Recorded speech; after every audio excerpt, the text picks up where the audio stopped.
Hello and welcome. This is the Lamborghini Aventador SV and this is the best car in Gran Turismo 7. Now I know Ferrari fanboys aren't going to be too pleased with that statement. I know it is a bold statement, but let me explain to you why I say this is the best of the best. So starting off with the base canvas, a standard Lamborghini Aventador S. The car has tons of power, all-wheel drive and doesn't actually weigh that much. Now that package all wrapped up together equals one fast road car. Now in Gran Turismo 7, once you fully upgrade the car, you have almost 8,000 brake horsepower. You bring the weight to under 1,200 kgs, which means the car is able to do things like this. Even with all of the special aero bits on it, downforce put to the max, the car still wants to leave the earth. So that's when you know that the car is very powerful. But you can have all the power in the world, if you can't put it down to the road, then it is utterly useless. Now the Lamborghini is able to put all of their power down to the road through an all-wheel drive system. Now in Gran Turismo 7, I feel that all-wheel drive systems are superior to front-wheel drive and rear-wheel drive, and that's because of a torque vectoring differential. This allows the car to have insane levels of grip. If you set it to 50 in the front, 50 to the rear, you will jump off the line as fast as a flea on a dog. The car will launch incredibly hard and get you down a quarter mile faster than you can even think. Now you can also set it to have 5% go to the front and 95 go to the rear, which means this car basically becomes rear wheel drive. And you can do all of this on the fly. Now rear wheel drive Lamborghini Aventador, 1,000 horsepower. The car is gonna shred those rear tires. The car will be able to chuck it sideways, and trust me, it's gonna be a boatload of fun. And with that 5% going to the front, it still allows the car to be controllable while going sideways, and that is what I admire about the four-wheel drive systems. But most cars can have that. But with the way the Lamborghini puts out its power and is able to take corners relatively flat out, you can take a corner and you can push it as hard as possible. One thing that I did note was with the Lamborghini, the car is very darty. You point it in a direction and the car will go there. The car has an insane reaction time. Even if you put your foot down, the car is gonna move immediately and react.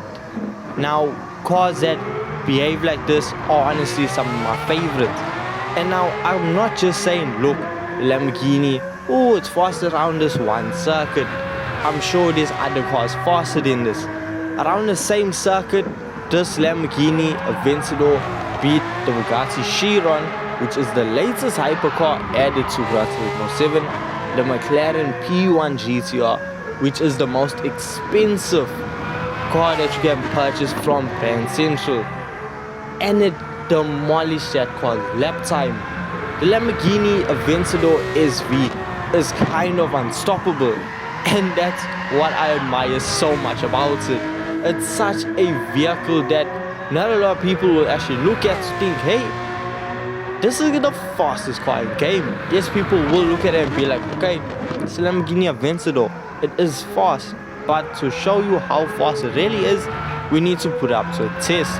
So we're gonna put it up against the hypercar parade. For this particular event, we are gonna be going around Le Mans. Now the hypercar parade basically takes every supercar or hypercar, the best of the best when it comes to the automotive world, and puts them on a single circuit and sees which is actually the king of kings. Now the Lamborghini Aventador SV fully upgraded demolished the competition, taking majority of corners very flat out. But with me being me, I turned the traction control off, which meant the car was sliding out, and you did see a bit of understeer because the car understeers and then the understeer turns into oversteer and you just find yourself going sideways around the turn. Now with this in mind, I was not able to push it as hard as I wanted to around some of these turns.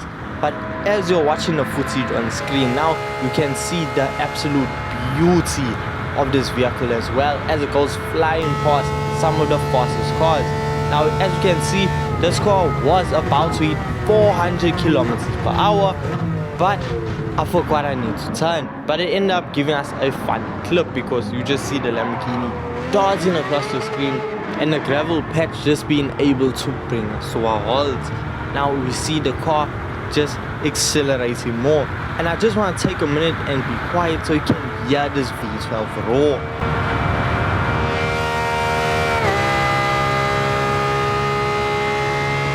So yes, this car looks incredible, sounds incredible, and just handles like an absolute beast.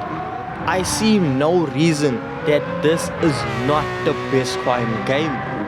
Yes, as I said, the Bugatti Chiron, the Bugatti has almost double the horsepower and is still relatively, okay, not relatively, but weighs very similar, maybe an extra 300 kgs, but it has everything that it needs to be better than the Lamborghini Aventador. However, it just isn't.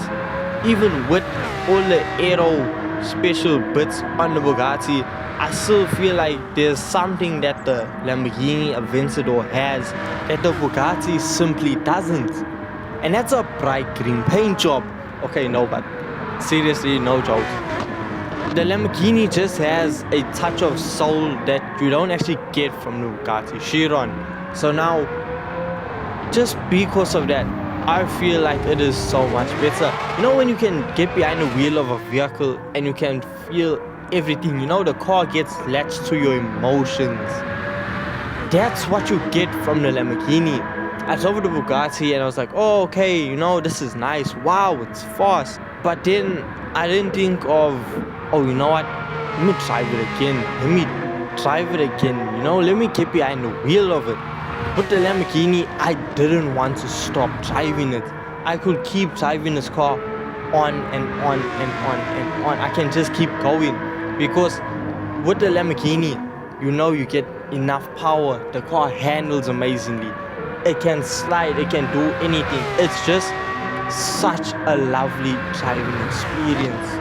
One of the best in the game. And that's why I'm actually saying that this may actually be the best driving experience or the best car in Gran Turismo 7.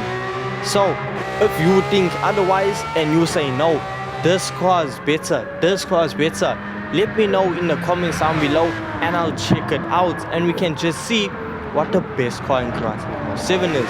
So with all this being said, hope you guys did enjoy this video. Thank you so much for your time and I'll see you in the next one. Peace.